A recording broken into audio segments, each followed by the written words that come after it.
Tak, gəlin təhlilə başlayaq. İlk öncə istəyirəm ilkin cümlədən götürüm. Bu yetərsizlik hissi ilə bağlı. Yetərincə ağıllı deyiləm, yetərincə gözəl deyiləm. Gəlin baxaq görək ümumiyyətlə yetərsizlik hissi necə olur ki, yaranır insanda. Belə deyək də səbəbinə baxaq ilk öncə. Ondan sonra artıq nə etmək olar ona baxaq.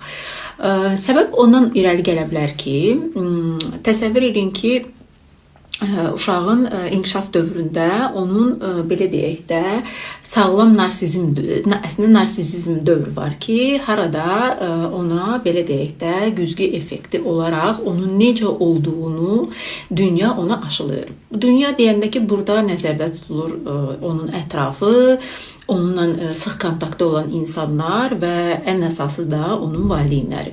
Və bu necə baş verir? Əgər uşaq onunla kontaktda özü ilə bağlı daima dəyərsizləşdirmə alırsa, yəni o məsəl üçün 4 aldı, yox 5 ala bilərdin, bunu elədi, yox daha yaxşı eləyə bilərdin, filan kəs daha yaxşıdır, bəhmən kəs daha yaxşıdır. Daima özünə qarşı dəyərsizləşdirmə görürsə və özünü yetərsiz hiss edir. Yəni mən yetərsizəm, mən filan kəs kimi deyiləm, bəhmən kəs kimi deyiləm, mən yenə də nə cürsə olmalıyam, o cür deyiləm. Belə bir fantaziya yaranır insanda. Və yaxud da bunun əksinə ola bilsin ki, onu hədsiz tərifləyirlər. Hədsiz tərifləyirlər ki, oy sən hamıdan ağıllısan, oy sən hamıdan yaxşısan, ay sən hamıdan bacarıqlısan, sən hamıdan gözəlsən.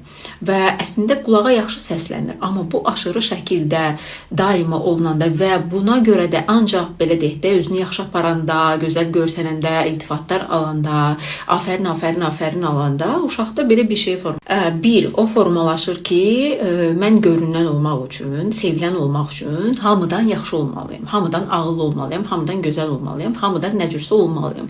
Və üstəgəl də daxildə konflikt yaşamağa başlayır. Çünki evdə bu belə ola bilər, amma dünyaya çıxanda o görür ki, yox, əslində o hamıdan gözəl deyil, ondan gözəllər də var.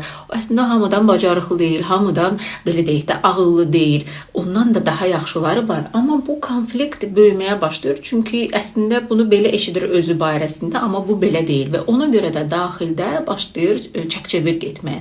Belə deyək də həm o tərəf, həm dəyərsizləşdirən, həm daim tərif alında belə bir fantaziya yaranmağa başlayır. Mən nə cürsə olmalıyım. Diqqət edirsinizsə, frazada da işlədirsiniz ki, mən bilirəm ki, qadın belə olmalıdır, amma mən belə deyiləm. Yəni sizin fantaziyanızda siz necə olmalısınız deyə belə bir ideya var. Üstəgəl də bu ideya tək özünüzlə bağlı deyil, başqa insanlarla da bağlı belədir. Yəni sizdə ideya var ki, fantaziya var ki, siz nə cürsə olmalısınız və siz daim ona can atırsınız və kontakta girdiyiniz insanlar da sizin təxəyyülünüzdə belə deyək də nə cürsə obraz yaradırsınız və o insan o obraza uyğun olmalıdır.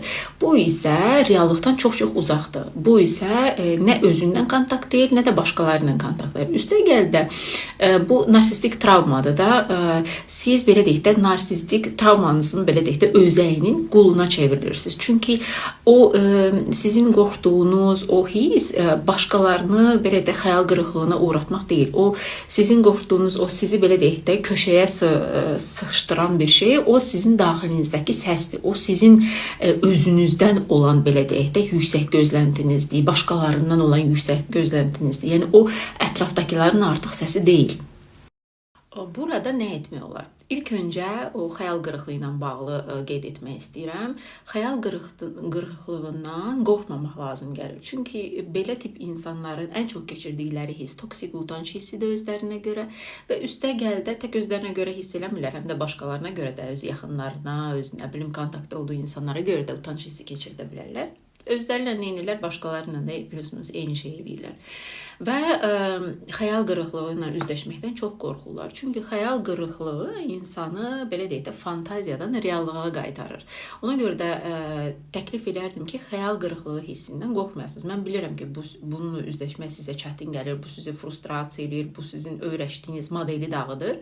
Ancaq xəyal qırıqlığı hissini yaşamaq sizə kömək olur ki, siz fantaziyadan çıxasınız və real olaraq özünüzü görə biləsiniz. Özünüzü görəsiniz ki, bəli, siz də heç də hamıdan gözəl deyilsiniz, heç də Heç də hamıdan ağıllı deyilsiniz, heç də hamıdan bacarıqlı deyilsiniz və yaxud da başqası haqqında, başqası ilə kontaktda olanda onunla bağlı xəyal qırıqlığına, belə deyək də, rusların bir sözü var, выдерживать eləmək ki, hə, bu insan heç də mənim təsəvvürümdəki kimi deyil, başqa cürdə ola bilərmiş. Mən ona bu cür don geyindirmişəm ki, bu hamıdan, belə deyək də, ürək açıqdır məsəl üçün və ya da hamıdan ağıllıdır və ya da yox, əslində onun bilmədiyi də tərəflər var, əslində o da qəzəblənə bilərmiş və ya da o da nə cürsə apara bilərmiş özünü. Yəni bu sizin fantaziyadan ayırır və reallığa qaytarır, xəyal qırıqlığı hissi.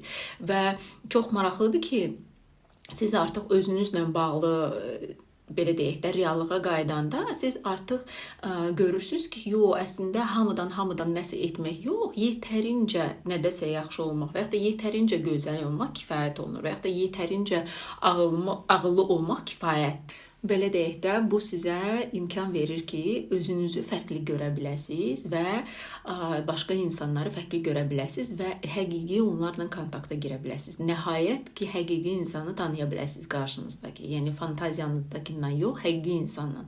Və eyni zamanda da fantaziyanızda olacaq sizlə yox, fantaziyanızda düşündüyünüz siz yox, həqiqi sizlə rastlaşasınız ki, hə, sizin də limitləriniz var, sizin də, belə deyək də, eləyə biləcəyiniz, elə bilməyəcəyiniz şeylər var. Yəni siz heç də hər şeyə qadir deyilsiniz, belə deyək də.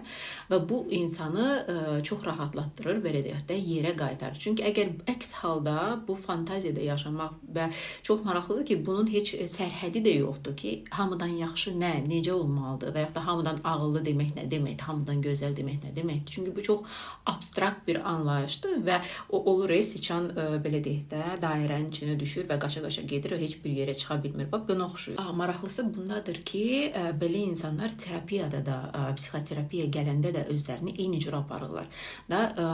Psixoterapiyanın gedişatında özləri ilə bağlı hansısa bir həqiqətlə rastlaşanda bu onları çox, belə deyək də, xəyal qırıqlığına sala bilir və tez psixoterapiyadan geri çəkilə bilirlər. Və yaxud da psixoterapevtlə, psixoloqla bağlı hansısa bir düşüncələri var və hansısa bir obrazları var və o obraza biraz uyğun gəlməyəndə, onda nəsə görəndə, belə deyək də, bunları tez xəyal qırıqlığına salır və tez o kontaktdan çıxırlar və terapiyanı dayandırırlar. Bu da ondan irəli gəlir ki, frustrasiya, belə deyək də, həqiqətə, xəyal qırıqlığına davamlı ola bilmirlər, выдерживать eləyə bilmirlər də, ruslar demişkən, və ona görə də çıxırlar. Əgər çıxmasalar, əgər davam etsələr, özləri həqiqətlərindən üzləşdilər və başqasının həqiqətindən də üzləşdilər, onda terapiya yaxşı alına bilər.